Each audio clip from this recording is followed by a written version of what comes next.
Welcome to Storyflix. In this video, we will discuss a thriller from South Korea that has a stunning ending twist. Forgotten is a film made by director Hang Joon-jang that can make the audience's adrenaline rush. The story's plot is unpredictable and will make you think twice when looking for the twist ending. Without further ado, let's just find out more in Forgotten. Forgotten begins with a scene where Jin-seok wakes up from a nightmare in a speeding car. At that time, there was his mother, father, and his older brother named Jin-seok. His family is on their way to their new home. When they arrived, for some reason, Jin-seok felt familiar with the house, as if this was not the first time he had set foot there. His family looked so excited about their new house. Jin-seok looked at Jin-seok, still in awe of his brother. He remembered that Jin-seok was someone who was admired by everyone because of his extraordinary achievements. Jin-seok not only excels in education, but he is also good at sports. Even the girls at school were crazy about him. However, Jin-seok's accident a year ago injured his leg and crippled his walk. Even so, his brother is so supportive and loving to him. Jin-seok and his family are so busy moving things to their new home. Jin-seok then put a calendar in the year 1997. Yes, in 1997, this story happened. While carrying some things to his room, Jin-seok saw a room that is locked. Jin-seok said the room contained items from the previous owner and would be moved next month. So the room was locked and could not be used. Jin-seok then continued to arrange some books until a man who helped with the house moving dropped some tools. The man then asked Jin-seok if it was true that the man he was talking to earlier was his brother. This man even showed a look of disbelief. But the conversation was interrupted when Jin-seok returned to the room and returned to help Jin-seok. The family was having dinner together that night, but Jin-seok suddenly could hear noises from the locked empty room above. Strangely, none of his family heard. His mother said maybe it was thunder, but Jin-seok was sure it was coming from the room. Jin-seok will be taking exams soon, so he is very diligent in studying. That night when he was listening to music in his room, Jin-seok heard a voice again from behind the empty room, as if someone was behind him. He approached the room, pounding eagerly to know what was behind it. Jin-seok suddenly appeared and startled him. Jin-seok said there was nothing in the room and took Jin-seok outside for a chat. But both of them did not realize that there was a shadow seen from behind a recessed door. Jin-seok and Jin-seok were chatting in the pouring rain until suddenly his father called, so Jin-seok went home for a while to check on their father. But on his way home, Jin-seok was approached by several men who then beat him. He was even kidnapped into a car. Jin-seok saw it, but when Jin-seok tried to catch up to help his brother, the car was already driving away. Luckily, he managed to memorize the license plate. Jin-seok, who arrived home, finally fainted after telling his parents. The next day Jin-seok wakes up in his room, but the police who were sent to look for Jin-seok can't find where his brother is and who kidnapped him. For days, the police searched, but they did not get any information about Jin-seok's whereabouts. Jin-seok is waiting, and he is always taking his medicine because he is hypersensitive. One night while sleeping, Jin-seok woke up because he could hear voices again from behind the empty room. Suddenly the door of the room opened by itself, as if someone was approaching it. But it turned out to be all just a nightmare. On the 15th day after Jin-seok was kidnapped, his brother finally came home. But Jin-seok had absolutely no recollection of who had kidnapped him. He seemed to have forgotten his memory. One night while sleeping, Jin-seok realized that his brother had gone out at night but ignored it and fell asleep again. The following day, as he was about to take his medicine, the pills fell under the cupboard. Jin-seok ended up not taking his medicine that day. Then while having breakfast with Jin-seok, Jin-seok asked where his brother had gone last night, but Jin-seok assured him that he was not going anywhere. When he was about to go to work, Jin-seok felt something strange with Jin-seok's way of walking because suddenly his right leg was limping, even though as far as Jin-seok knew, it was his left leg that was limping. But Jin-seok said it wasn't worth discussing. Night fell, and Jin-seok was busy studying until he fell asleep on his desk. In the middle of the night, Jin-seok woke up looking at his brother with a sharp gaze. He then took a pencil and pointed it as if to stab his brother in the eye. He then left. At that time, Jin-seok was not asleep and he followed Jin-seok out of the house. Surprisingly, Jin-seok was able to walk normally. What exactly was Jin-seok hiding all this time? By taking a taxi, Jin-seok finally arrived at the place where Jin-seok got off. There he could see Jin-seok walking into a narrow alley, smoking and without wearing his glasses.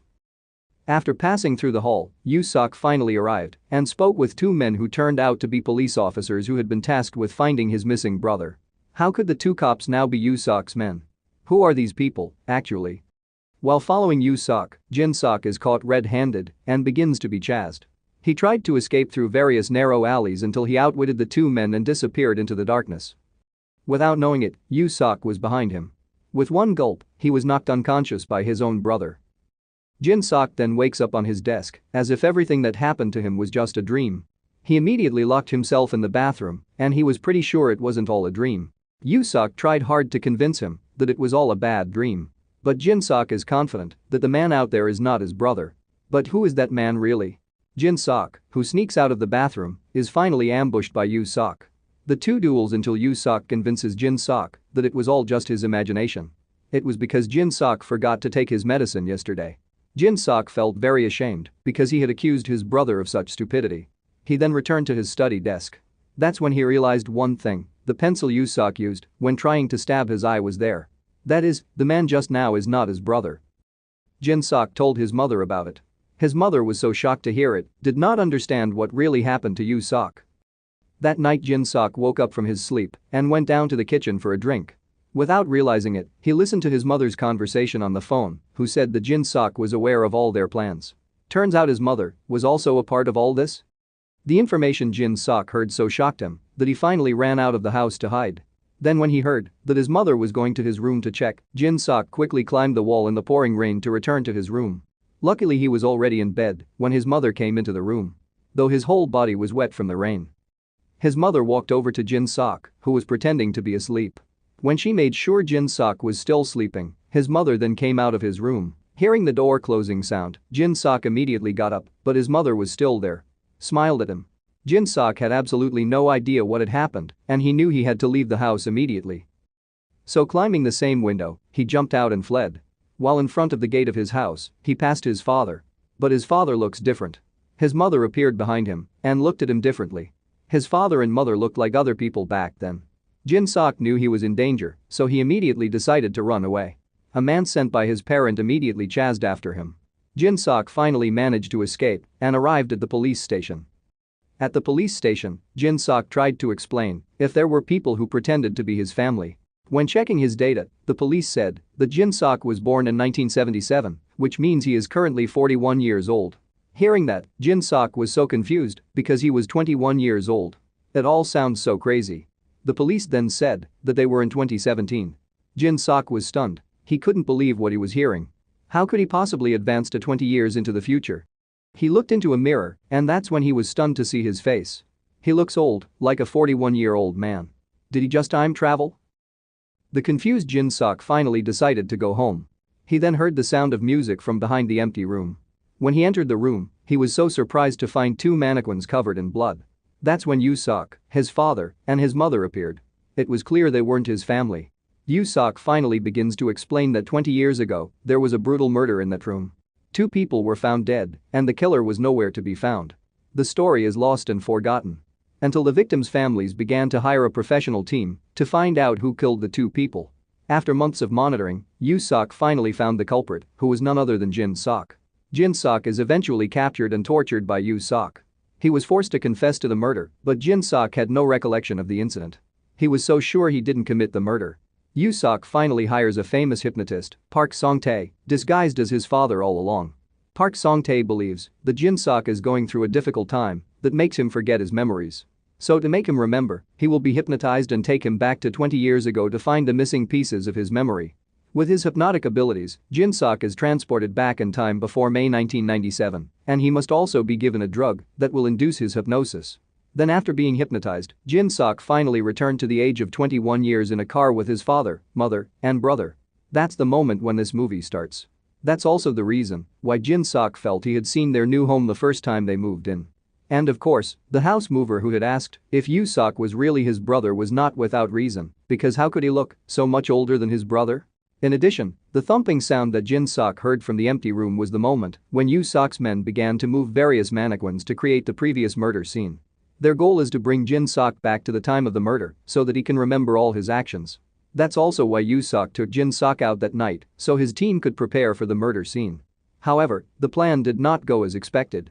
When he came home to check, Jin-seok was blocked by the police, who had been after him all this time. He was taken away until Jin-seok thought his brother was kidnapped. It took Jin-seok 2 weeks to get Jin-seok out of prison, and they were ready to put the plan into action again, bringing Jin-seok to the scene of a murder 20 years ago on a rainy day. Unfortunately, it didn't rain for the next few days until the time came when Jin-seok got Jin-seok in disguise.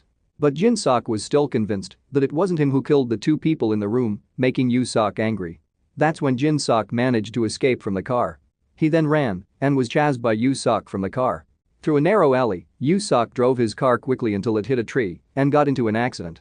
Jin-seok finally ran away, but when he was about to cross the road, he was hit. Jin-seok never expected that the collision would bring back his lost memories from 20 years ago. It was May 1997, young Jin-seok was listening to music by a lake. He was then called by his father, mother, and brother. They want to go home. Jin-seok was asleep on his mother's shoulder in the car, not expecting that they would have an accident that killed his parents. Meanwhile, his brother lay dying in the hospital. A stressed Jin-seok tried hard to make money, especially when the monetary crisis hit Asia. He had to save his brother's life. At the hospital, Jin-seok is approached by a doctor who says they must operate on his brother as soon as possible or his life will not be saved. Jin-seok was so frustrated that he had no money until he finally got a reply from someone's email saying he would give him a lot of money if Jin-seok would do a task, murdering someone. Jin-seok was so depressed that he finally accepted the job, a decision he will regret for the rest of his life. That night, Jin-seok arrives at the scene of the murder. It was raining heavily, and Jin-seok was ordered to kill the woman in the house, but he was not allowed to touch his two children. In the master bedroom, Jin-seok could see a woman sleeping with her son. But Jin-seok changed his mind. When she was about to leave, the woman woke up and was so shocked to see Jin-seok standing holding a knife. Jin-seok said if he was going to leave, as long as the woman didn't scream. Unexpectedly, her daughter woke up and came down from the upstairs room. Seeing Jin-seok holding a knife, the girl screamed until Jin-seok chased her into the room, trying to silence her. The two collided at the door until Jin-seok accidentally stabbed the girl in the stomach and killed her. Her mother, who came in, was so hysterical and screaming. That's when Jin-seok immediately stabbed her in the stomach and finished her off. Jin-seok is very frustrated and is about to run away, but the boy wakes up and looks for his mother. Jin-seok asks the boy to go back to sleep and counts 1 to 100, promising that his mother will return soon. When he was about to leave, Jin-seok realized that the person who ordered him to kill was the doctor at the hospital. Jin-seok finally met the doctor. The doctor was so angry that his daughter died. When his goal was to ask Jin-seok to kill his wife so he could get her insurance money. The two then dueled until the doctor fell from the roof of the building and was killed. Since then, Jin-seok has been so frustrated that he's been under a lot of stress and has lost his memory. The scene of the film is pulled back to the year of 2017, where Jin-seok is lying in the hospital. Jin-seok came and was about to inject a poison liquid that would kill him. That's when Jin-seok apologized because he didn't really want to do any of that. Jin-seok asked if it was the husband of the woman who instructed him to kill his family because he realized that a month before the incident, the doctor bought a lot of insurance. Jin-seok finally admits that he is the boy who Jin-seok asked to hide under the covers while counting to 100. Jin-seok has spent his entire life in an orphanage and vows to find the person who killed his family. But Jin-seok lied and said if it wasn't his father who told him to kill his family. Jin-seok knew that Jin-seok was lying, so he finally walked away. Aimlessly, Jin-seok walked to the end of the hospital window and jumped, ending his life. Meanwhile, a stressed Jin-seok also ended his life by injecting the poison that Jin-seok brought into his body. Their lives have come to an end. This story is also pulled back to a time in 1997 where Jin-seok was called by his mother by the lake to come home. When he was about to leave, Jin-seok met a 5-year-old boy. Unexpectedly, the boy was little Jin-seok, who was on vacation at the lake with his family. The fate of the two was clearly written from then on. Subscribe for more storyline videos. Let's unpack it together.